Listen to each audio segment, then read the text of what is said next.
predstavenie štartové číslo 604. Ďalší liftáci Igor Piatka, Juraj Ďubek, Ladavé FTS. Budeme sa tešiť, chlapci, na váš výkon. Veľa šťastia.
V druhej RZ sme videli krízovku dole z kopca, čo sa stalo? Trošku sme to prepálili na tých hrboch a stiahlo nás do blata. Našťastie som to nejak ukočíkoval. Trošku nám narušilo geometriu, ale dúfam, že to nejako zvládneme, lebo auto je strašne nervózne na tých rovinách, ale zatiaľ sa nám ho darí skrotiť, tak dúfam, že to vydrží až do konca. Takže začal si maximum a ešte ideš trošku pritlačiť, hej? Ideme to, čo nám auto dovolí v tejto chvíli, lebo naozaj je nervózne a mám problém ho udržať na rovinkách.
Igor, ak sa nič nezmení, tak to vyzerá na prvé miesto v triede pred Peťom Durkovišom. Teší?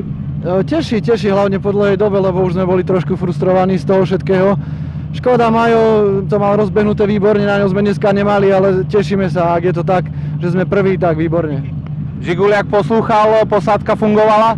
Spolujazdec perfektný, auto už hrka z každej strany, takže dúfam, že dojdeme do cieľa ešte celkej rally, takže auto má toho dosť, určite. Tak ale je to Žiguliak, musí hrkať asi, nie? Presne tak, za každým niečo doťahujeme, je to Žiguli. Díky.